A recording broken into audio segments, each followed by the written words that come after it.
Good morning or good afternoon.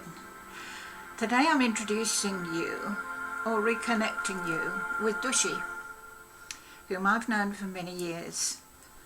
His unassuming, quiet demeanour hides a wealth of healing and exceptional insights on how to navigate our path in today's somewhat unusual climate. Dushy works with his partner Nellie from Woodend in Victoria, and here is their mission. Our philosophy is simple. We see you as complete and whole, a stunning and shining extension of Source on your own unique path. We help you see this for yourself according to your divine right timing. Isn't that lovely? So, I can see Dushy is ready, so we will admit him into our little Zoom group.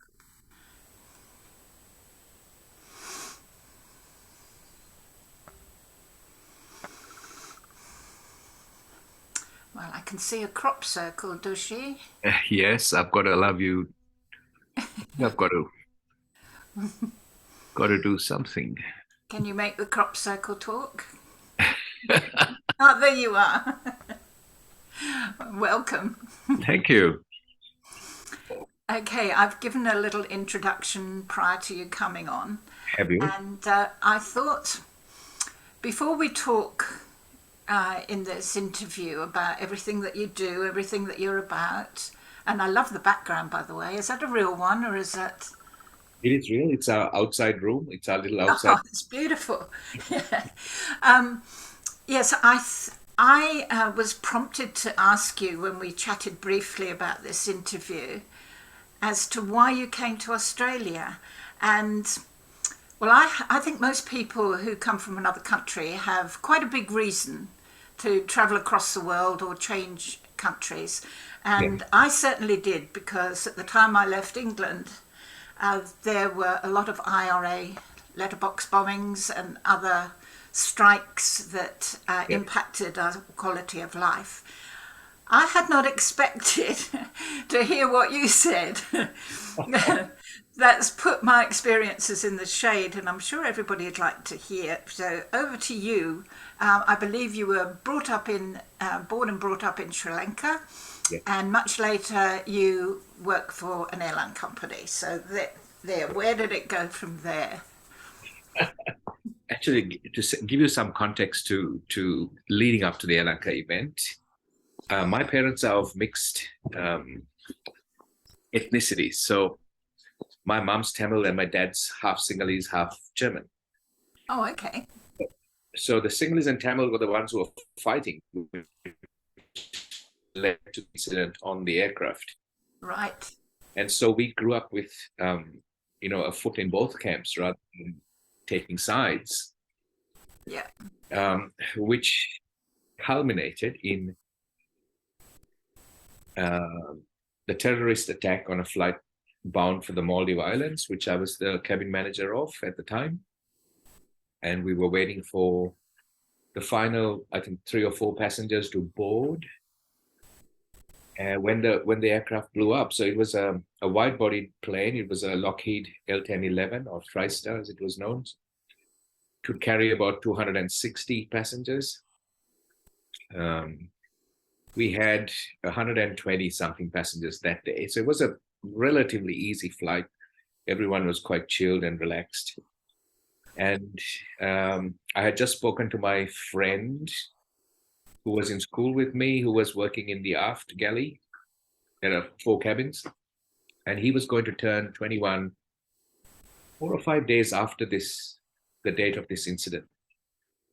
And coincidentally, he and I were both going to be in Amsterdam on his 21st birthday. So I just spoke to him and I said, let's celebrate your birthday in Amsterdam. Looking forward to it. And I walked away, and that entire cabin that I happened to be in just evaporated. It just blew up. There was a bomb in the hold just underneath there. And to cut a long story short, we lost 21 people along with that guy I was speaking with. So he never got to celebrate his 21st birthday. A horrific incident. And my wife at the time, because I'm married for the second time now, so she's my ex-wife, her uncle had seen it on the news in Australia. He knew we both worked for the airlines. And so he rang that night and said, I've seen this. Are you guys okay? And when he heard that I was actually on the plane when it blew, he said, that's it. I'm sponsoring you guys. Come and live here. We don't have any of that happening in Australia. So here we are. Well, so you weren't injured at all? Not physically. Emotionally, mentally, yes. I couldn't hear doors banging or cars backfiring for quite a while after that. Yeah. So, yeah. That's understandable. And a lot of people who have turned to a more healing or spiritual way of living have had some kind of incident, not quite as traumatic as yours, but something that has shifted them from just perhaps more of a mundane lifestyle, although yours was probably exciting working for an airline company, but shifted them into seeing life and everything about their life in a different perspective. Would you say that's how you came to do what you do now? Yes, largely. And also the fact that ever since I can remember, I've had the ability or the gift to see auras and read energy. Okay. And I went through my teens when I suppressed the whole thing because none of my friends could do what could see what I could see. So I didn't want to be the odd one out. Right. I was reminded of this when I visited my mom a few years ago, and she said she was telling me a story of how she would take me to church as a 3-year-old, and I would stand up on the pew and I'll be asking mom out loud, why has that person got yellow around them? Why has the priest got this color around him? Why? And she'll be telling me to shush and sit down. Do you still do that now? Do you still? I do, Yeah. especially when we do our consultations. Right. I've learned to just switch it off, so to speak, in conversations because it can be quite intrusive, and I respect people's privacy and whatever it is that they're going through. Yes, I think your story is similar to, I think it was Edgar Casey that I read, that when he was young, he thought everybody could see the same things that he could see. Right. So it took a while before, you realise that you do have a special gift. Can you see an aura around me? Yes. Okay. Now that you ask. All right. Is it a nice one? It is a nice one. Okay. All right. Well, then we can continue. Okay. So I'm reminded once more of exactly what you do at Soul Chrysalis, and I suppose I would Soul like Chrysalis. you to go through. I think it's called a Quantum Healing. The quantum healing is what you do, but within the quantum healing is a whole load of different segments that possibly you meld into one if you're doing a consultation, or you can offer them separately. Is this correct? That is pretty much correct, yes. So between my wife Nellie and I, we offer a whole range of services, which we decided one day that we could put this all together and offer it as what we call a quantum intuitive counseling. And as far as we know, it is a little bit different to what's out there because we will draw upon whatever it is that we need for the client or the situation at hand, and we would use it. And because we both also get messages, like Nellie senses things and I still see and sense. So in having conversations with people, we receive messages from the other side, which we share. We see things which we share, which has brought a lot of healing, a lot of releasing of long-held, emotions to people, because they get to hear from the other side and they get to see that things that happened on the earth plane are okay. It was part of the drama. It was part of the duality. It was, and everything is okay now. There's no need to hang on to any fears or doubts or anger or resentment or shame or guilt or any of that. Yes. All emotions that can hold you back. Exactly. Yeah. And as a healer, do you sense when something is just karmic and it's an area where you don't need to go? Does that happen? It happens on and off. It doesn't happen all the time. So there are times when we don't get that feeling or that sense, and we go ahead with whatever it is that we need to do, and then we don't seem to progress very much. Right. Yeah. Yeah.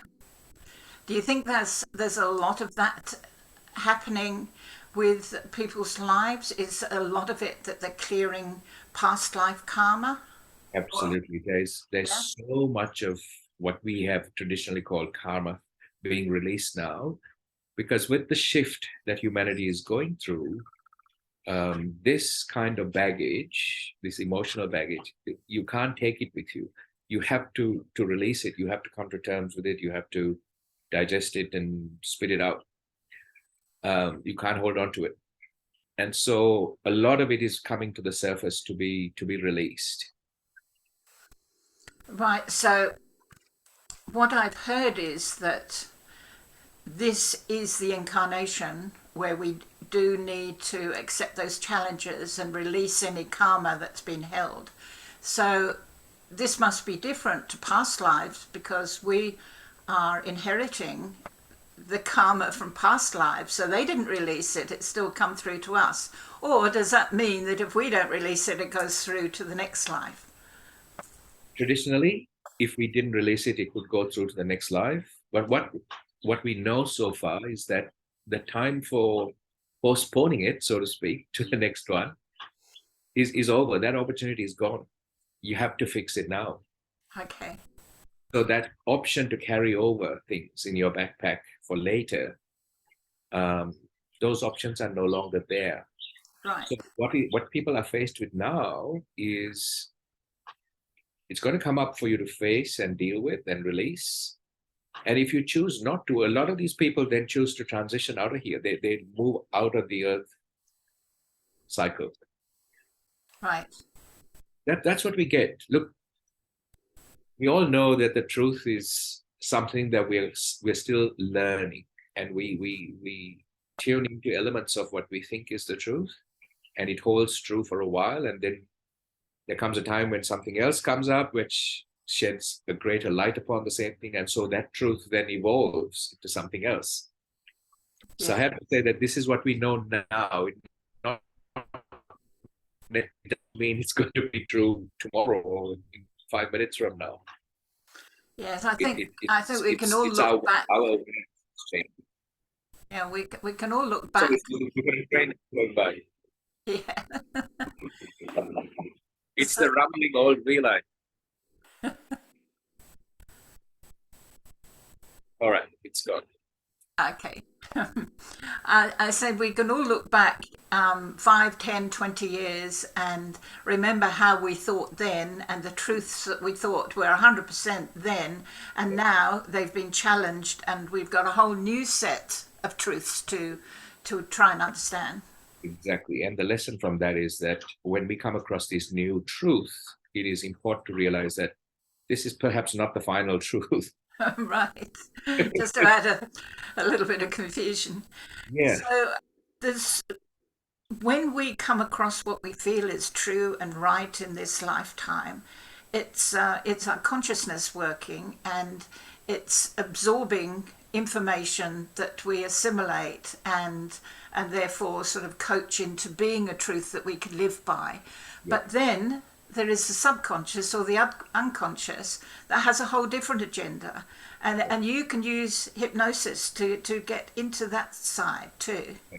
So the Quantum Healing Hypnosis Technique, or QHHT as it's often referred to, is an amazing process, I'm going to call it that, where under hypnosis you are able to engage with your higher self or the higher aspect of you, which knows everything there is to know about you, why you chose this lifetime, why you chose all the other lifetimes you've ever lived and will live.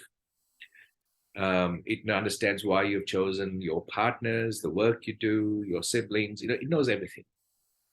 And so once you engage with the higher self under hypnosis, you are able to, or I am then able to ask it questions on behalf of the client.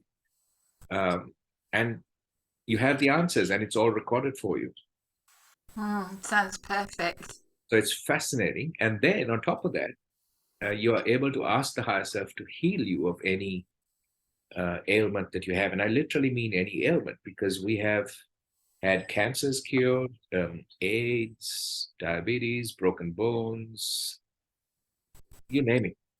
And it's all the one session. That's all you ever do, the one session. Can you do this via Zoom, or Yeah, do you have to come and see you? The QHHT process is only in person. Right, yeah. Because there is you're depending on technology and the internet, and the last thing you want is for a person to be under hypnosis and engaging with their higher self, and for the internet connection to drop off. Yes, that's true.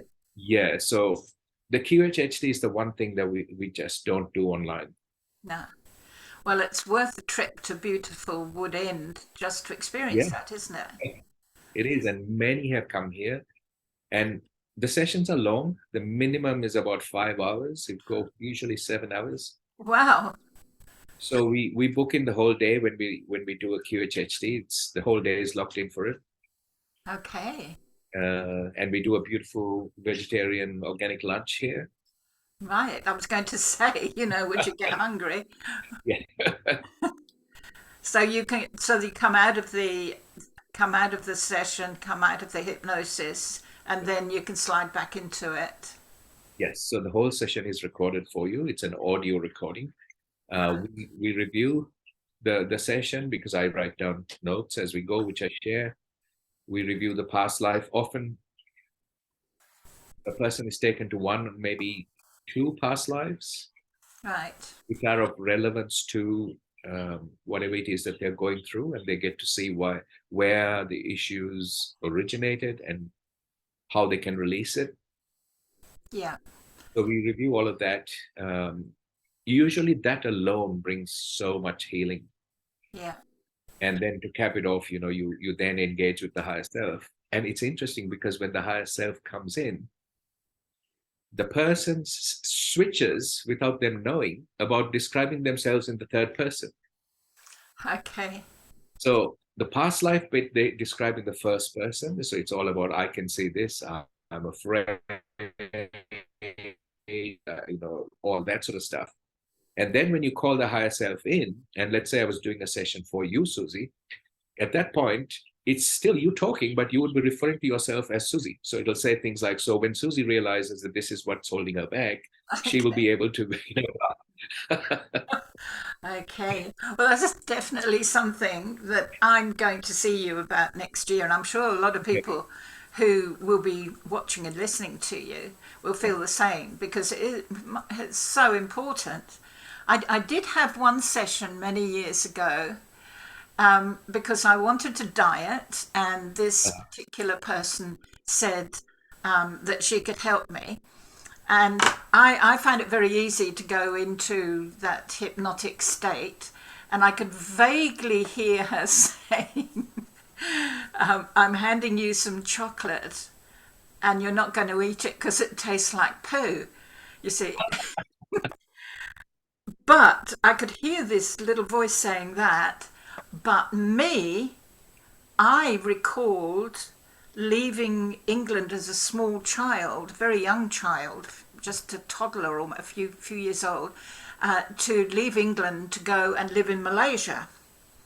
Right. Now, my story had been totally different. How amazing it was, and how I lived in Malaysia, and all of this.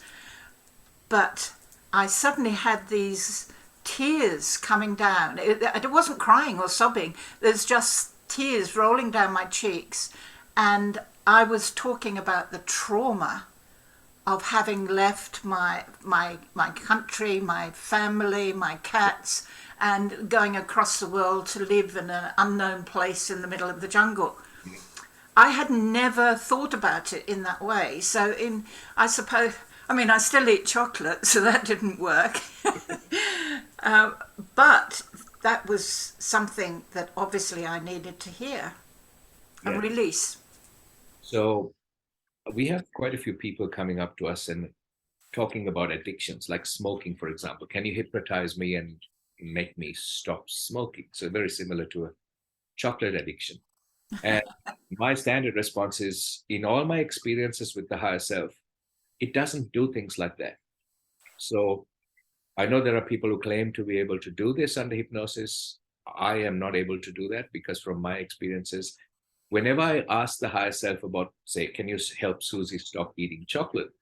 People say it's up to her to decide that, not up to me. Well, I wasn't actually addicted, but so yes, that's really interesting. And I also did a weekend workshop with this guy who actually, when I come to think about it, he advertised even on TV that he could stop people smoking. Right. I can remember he was quite well known at the time. Yeah. And I went to a workshop with him, and I was very skeptical. Yeah. And I asked a question, and you should not ask a question in a big workshop. It was, it was sort of putting him on the spot. I was challenging him, oh, well, sort of thing. And he said, so he walked from the stage and came right up to me and he said, are you not understanding the process? Are you not believing me? And I said, oh, well, yes, of course I am. And he said, well, to prove it, you are sitting on a red hot seat at the moment. It's really hot. It's burning you. You're sitting on a red hot seat. And I had to stand up. I leapt up. I really was.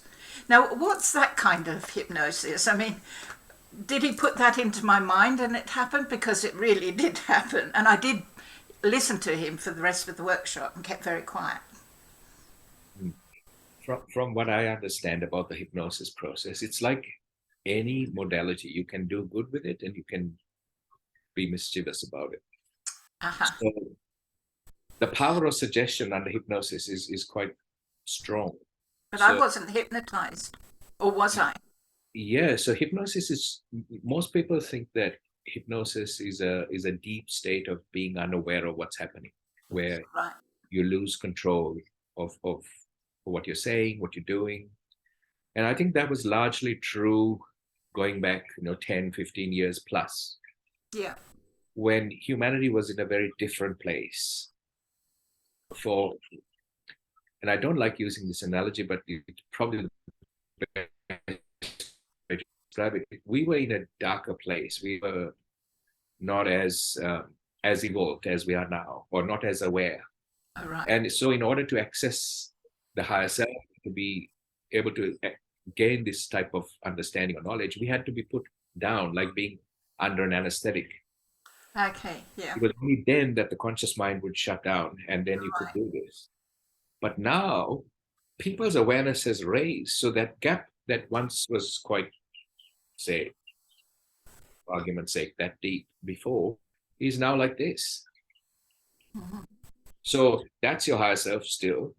So to access that, you don't need to become unaware or unconscious. You're still aware of what is happening. So I'm thinking that's what happened with you. You were still very much aware, but you were still under that hypnosis phase. And so he was able to make suggestions to you, which you then translated as being true.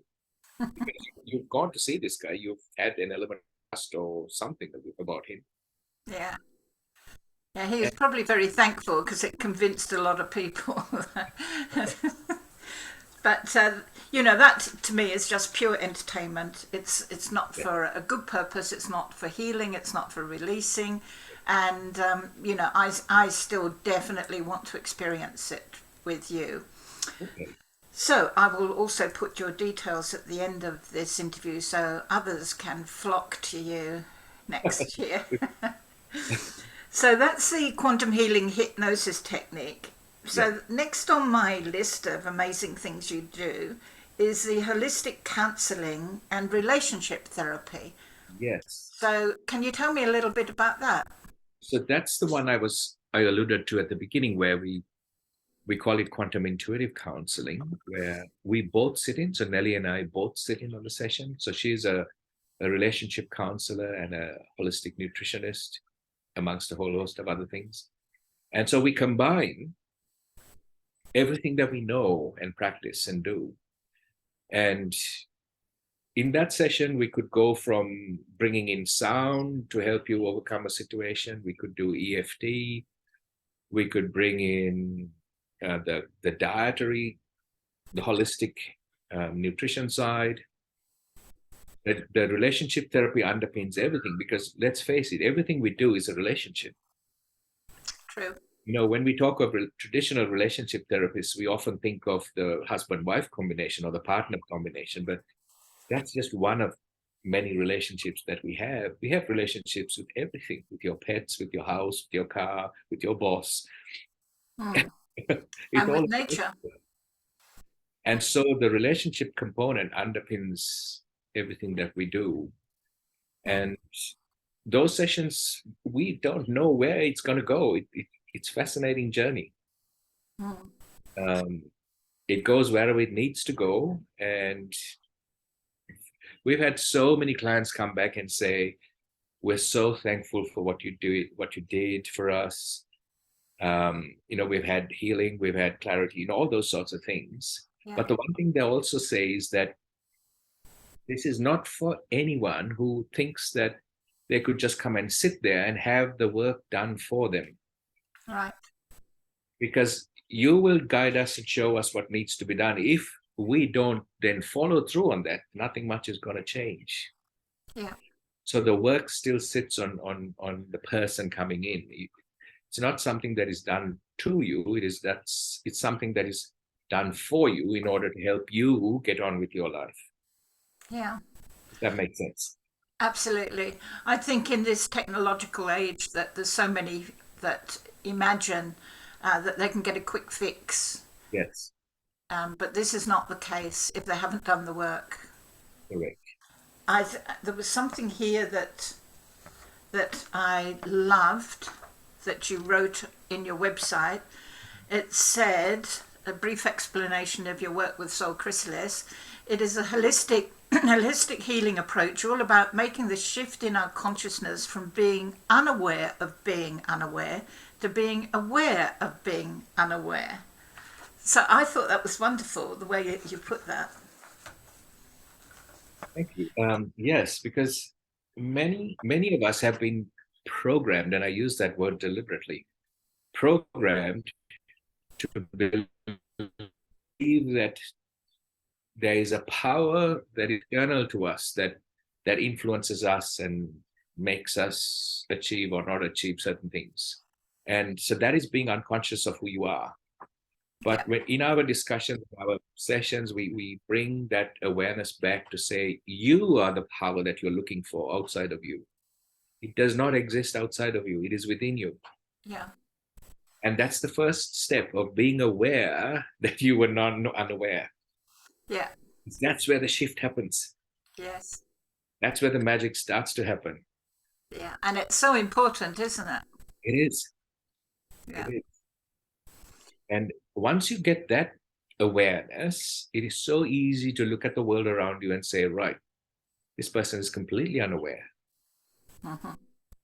Or this person is, oh, wow, this person is so aware. Yeah.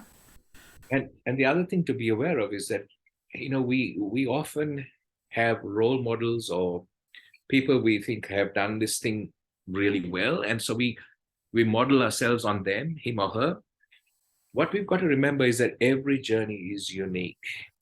So just because one person did it this way, that is your way. Mm. Your way will be different. And that is the same to each and every one of us. Yeah. We use role models as a guide. Don't think that that's what your life should be, because your life is very, very unique. Just like yours is Susie and mine is. And, largely we do say similar things, but when you come down to the nuts and bolts of it, we do different things We do. differently. So being aware also teaches us compassion for those that are unaware, Yes, because that's their journey too. exactly.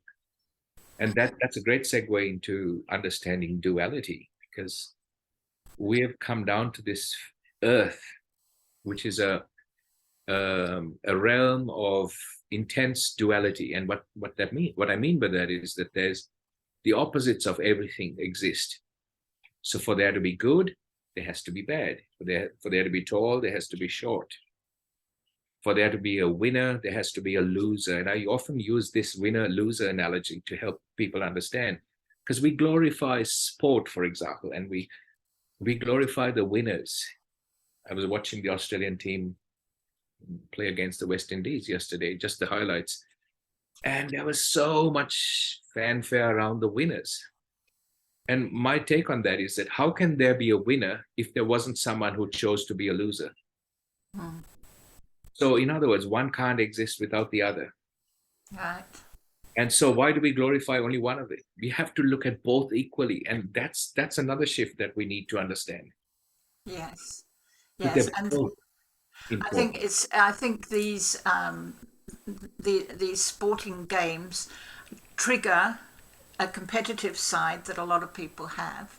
Yes. So if they have a lifestyle that has to have success, has Yes. to be competitive and a winner themselves, and that's why they identify with other winners. Yes. Yeah. So how does this duality that we're living in, how does this equate to the unity that we're told that is happening for the world now, that we are all one? How can we be all one and yet live in a world of duality? Great question, Susie. I think if you have your awareness on the earth plane, as I call it, where duality is in all its glory, and you only look at that, you think, how can this happen? It's not possible, because there's all the various permutations, the opposites in full display. But when you take a step back, or a higher view, you start to see that we all come from the same place. So let me give you an example. We have a workshop where we help activate people's fourth density chakras. So activate your 8th to your 15th chakras. Okay. Right? So traditionally, we're used to having the 1st to the 7th chakra done. Mm-hmm. Chakra balance, it's very common, and we do that too. But so we get information downloaded. That's the other thing we need to chat. So this is one of the things that I got downloaded about usually 4 a.m. where you wake up and you have all this information where you have to write it down. So the fourth density chakra activation came through as one of those downloads. And in that, the 13th chakra is the core of the earth. Everybody's 13th chakra is the core of the earth. Okay. And that gives you an amazing insight into how we are all one. We are all connected. We all come from the same place. Right. Even though on the outward side, we have so many differences. Mm. So that gives you an insight into how, yes, there is duality, but at the same time, there is oneness. Okay. And that in itself is an example of duality. Yes, there's oneness and duality is a duality. Okay. So we're moving towards this understanding now, aren't we? Exactly. Yeah. Conscious of being unconscious. Yes. Okay. Before I go on, how did you and Nelly get together? Did you? How was that? Is that another story? It is another story. We knew each other as kids. We both joined the airline together. It was we were in the same batch. Okay. And we both flew. It was international. We both flew for 7 years. Wow. Yeah. Right. And it so happened that when we left in 87 to come down to Australia, she met a Swiss guy and she moved to Switzerland to live with him in 87. And we lost contact for years, 20 something years. And then when I was going through my relationship breakup, she had already been through her divorce and come out of it. And she had gone within, she had done all the soul searching, and she had come to a place of where she is now, you know, a totally different space. Yeah. And we reconnected on Facebook. I happened to Oh, see her right. on Facebook. And I found out that she was back in Colombo in Sri Lanka. And at that time, I was traveling every year to see my parents. And on one of those trips, I told her, look, why don't we catch up? I'd love to see you. It's been years. And she said, yeah, let's do that. And condensing a long story short, when I rang her from my parents' home, I said, hey, are you free? Let's catch up. Turns out she was a 10-minute walk from my parents' place. Oh, wow. And we caught up on a completely different level. Yeah. And so that was the start of that relationship. And we had a long distance relationship for 5 years. We was Skype calls for 5 years. Yes, I remember when you had the long distance relationship. Yes. So that must have been around about the time that I first met you. Yes. Yeah. And then it was all over and she was here and Yes. soulmates were together again. And Yeah. and that brings me to the next thing that you both do together, and that is the sound healing. Yes. So, so of course you have to be there, don't you? I've looked and seen that you have sound healing on December the 9th at 1 o'clock and 8 p.m. Yes. if Right. anybody's in your area. Yes. So that has to be in-house, really, doesn't it? It is in-house. We did sound online for 2 years during COVID, during the lockdown, Yeah. and we had a great audience. Oh, good. But it was more of a, we said if you're happy to send us some a contribution, otherwise this is our gift to you. So we had people from all parts of the world logging in and experiencing it, and we recorded them so they could come back and view it whenever it was convenient for them. Oh, that's lovely. And we stopped doing that early this year, I think.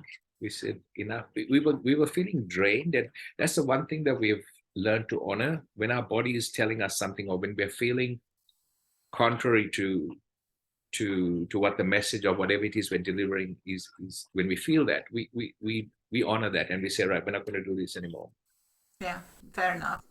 Yeah, so I think we'll bring it back next year, 2023, but in a different way, probably through Zoom sessions like this, rather, Yes. because that was on Facebook. It was a public group. Anyone could jump in. And Okay.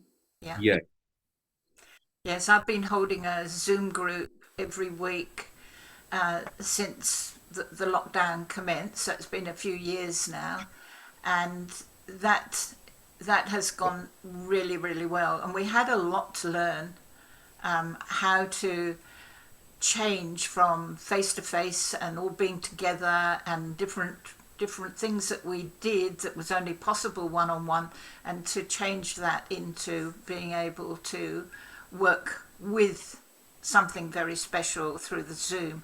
So yeah, it's a interesting technology that does work, because we have to sort of mold it to whatever we want from it, and that's possible. So I've got Pranic Healing is next on my list. I actually did Pranic Healing. I think there was intermediate and advanced Pranic Healing. And do you know something? I could not absorb the information. I found it really technical and really challenging. As opposed to say Reiki or say Kim, it sounded really. It was. I saw how it worked. We had this session where you could eliminate lines on the face that the women loved, and I saw that under my hands. It actually worked. And getting rid of headaches, and using the pranic healing on food where it tasted divine. So I do understand the concept. So can you tell us more about pranic healing and how you work?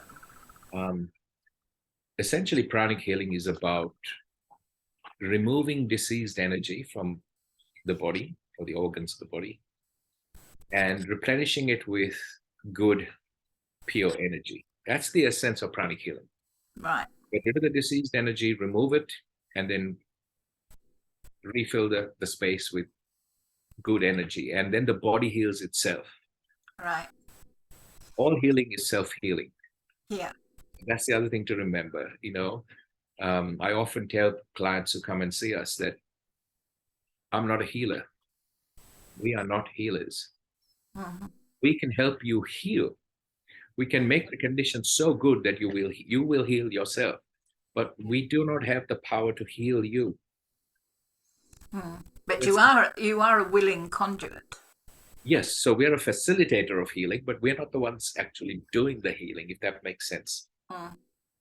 And I also add to that by saying, if you ever find someone who says, I can heal you, be very careful, be very cautious, because in all the work we've done and the healings that have taken place, the healings have been self-healings. The person who has enabled that to happen has been so good at it that maybe it comes across that they're the ones who heal them. But essentially, if you really dissect it down, the healing was self-healing. Yeah. When you let go of everything that has been holding you back, that's when you heal. Exactly. So with the pranic healing, is that definitely a one-to-one as well? Not something you can do remotely? Remotely. So I used to do pranic healing on my mom all the time, and she was in all parts of the world. Right. It's funny because one of the symptoms of having a pranic healing session is that when the diseased energy is removed, the body just goes, ooh, carry that stuff anymore, and you feel sleepy. Often you feel sleepy. Okay. Right? So I think I did a session on my mom once, and she happened to be at the dentist and sitting in the reception, and she said, I fell asleep at the reception. Did you do something? Well, don't do it to me right now, not just yet. So So yes, that's really good to hear that you can do that remotely. So yeah. and yes, you're right. It is very technical. It goes to quite detail about each organ and what it does and how you can bring it back to optimal health.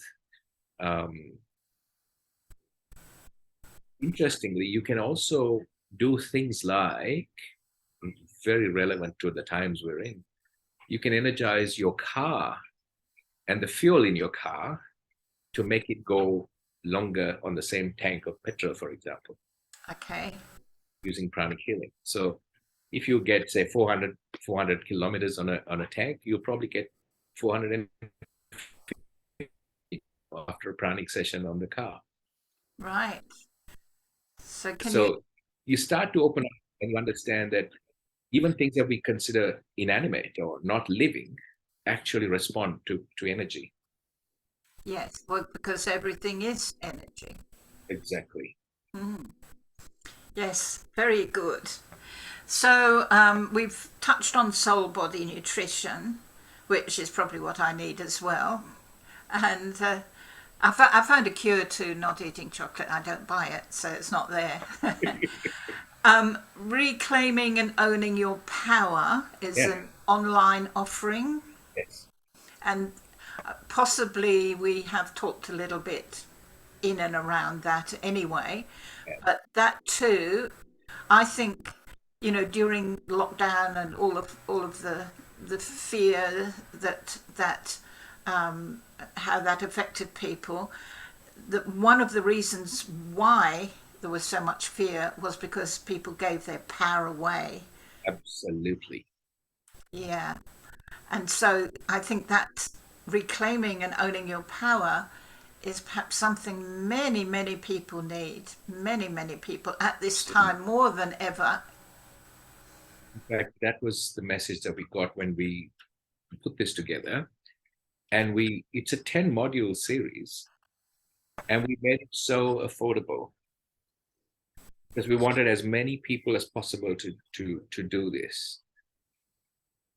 Now, with the benefit of hindsight, We've had many who have done this. And the challenge, if there is one, and there is one, is that they lack the discipline to continue. So they get to about module 3, 4, 5, and then it just dies off. Okay. So that you need to be aware of that you need to have the discipline to say, right, I've set aside time on a regular basis, and that time is for this, and that's what you do. It's not something that you say, oh, when I have the time, I'll jump on it and do it, which is what most people try and do. Yeah. It doesn't work. Yes, the priorities get a little bit mixed up, don't they? And that often something that is good for you to do and important for you to do slips down the line of priorities. Yes. But from the ones who have done the course, the feedback has been absolutely amazing. Yeah. So we're so happy it's out there, but I just have to point out that it needs discipline. Otherwise, it's not going to happen.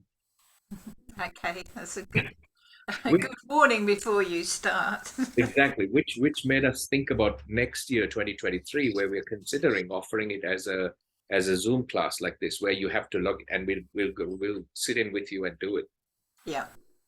So, yeah. Yes, or even do a whole series of recordings that people can buy on block and then watch at their when they feel it's right for them. Yeah. So I hope you can you hear the lawnmower started next door. Oh no. Okay. Okay. Now I've also seen that on the 11th of December you have aquamarine release. Yes. Well, I tried to wear aquamarine a little bit today. No, I didn't actually for that reason, but I've just seen that. So, Yes. Aquamarine release. What is it about aquamarine? Is it the crystal aquamarine? Is it the color? And what exactly are you releasing? So it is all of those things. It is the crystal, it is the color, it is the energy associated with aquamarine, which is one of helping you let go and release. Okay. And the beauty of the aquamarine session is that it is about relaxing into releasing. Okay. So we do 4 experiences, we call them, or workshops every month, of which aquamarine is one of them. The other 3, you have to do work on yourself. You really have to do work. Yes, you are guided through the process, but you have to do some work. Whereas this one is about saying, holding an intention of releasing, and then we will guide you through a series of experiences which help you release while you're just relaxing and meditating. Oh, it sounds good to me. That's what aquamarine release is about. So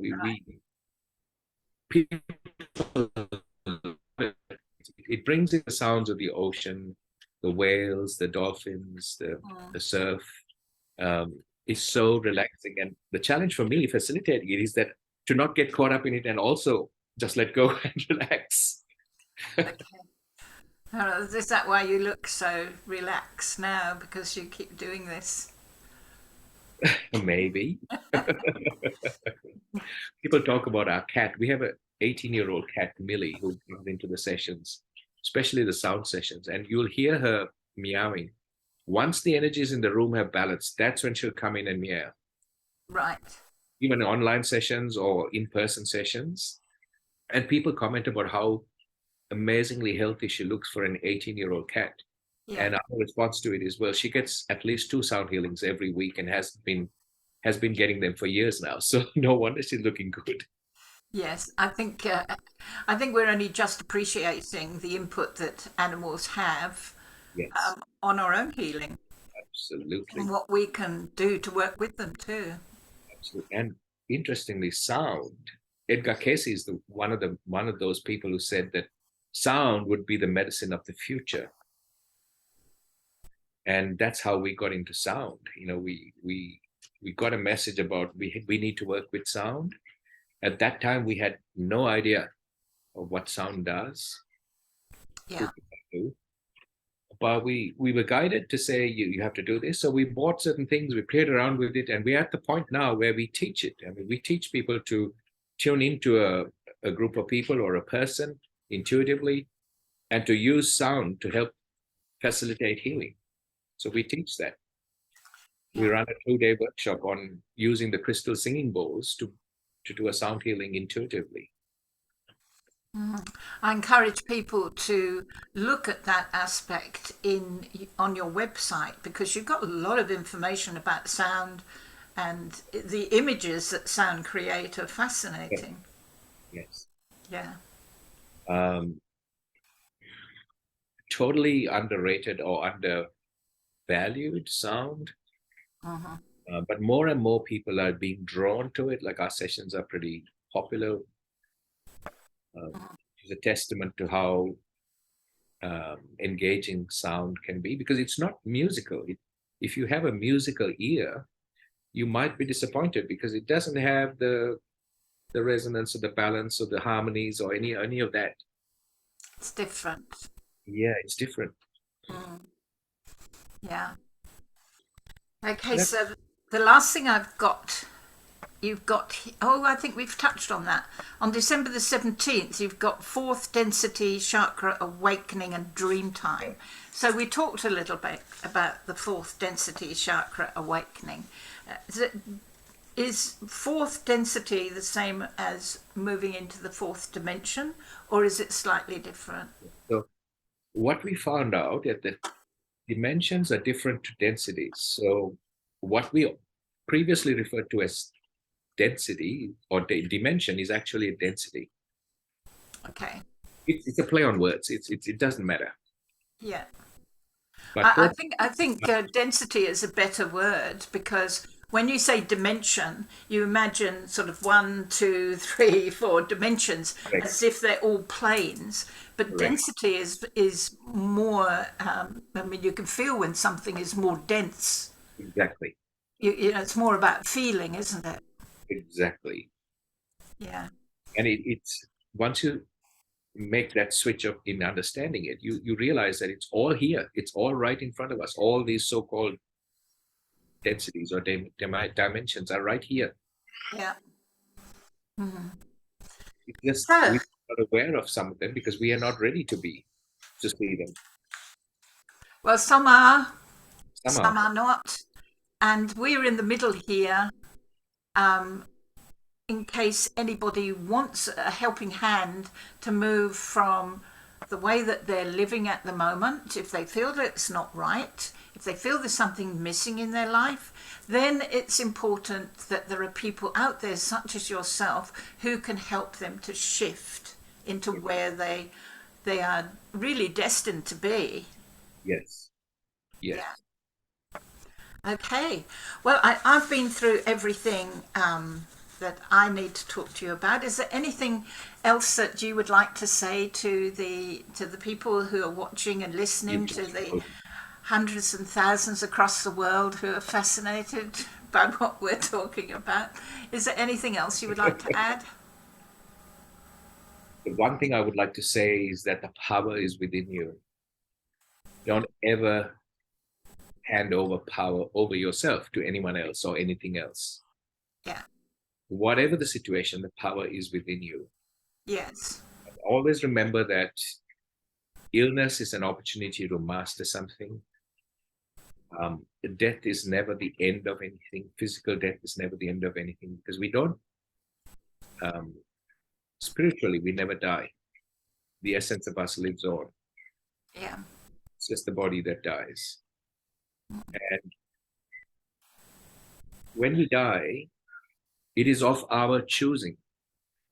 Yeah. It's never by chance or by accident. It's always of our choosing. The precise time and location and the way it happens is of our choosing. Yeah. Many such exit points in our lifetime, and most of them we choose not to take. Like when the aircraft was blown up, that was one of my exit points. Yeah. I chose not to take it. Yes. It was interesting. There was a passenger who came up to me, one of the ladies I helped get out of the plane, and she said, "You have more things to do with your life. That is why you're here."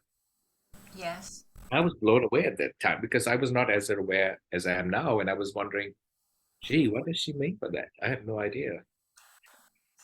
So now you tune into your higher self and it tells you exactly what that meant. Exactly. And really remembering that, although it's very painful when someone passes, you know, if you have that in the back of your mind that this was their time, Yes. it you know, it does help. Maybe Yes. not initially when you feel the parting, but down the line, you can then celebrate the life that they had and shared with you, and it's not like the end. No.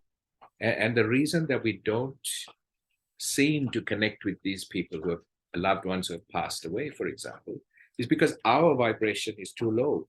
It's not because they're not talking to us. Exactly. But when we work on ourselves and raise our awareness, we get to communicate with them. Yeah. Like my sister, for example, when my dad died in 2016, she lives in Canada. She took it the hardest. She was absolutely devastated. And I was there, telling her that, it's just his body that's that's died. He's here, he's here.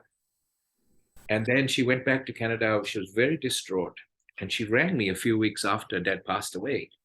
And she was hysterical. And all I could hear on the call was the radio, the radio. She kept saying this. And I said, calm down, girl. What's happening with the radio? And she says, you don't understand. I've got a digital radio that displays the name of the song that's playing at the time, depending on the state. She said, I've been listening to songs change. And she took photos of this and sent me, different times. But the name on the display was my dad's name. Wow.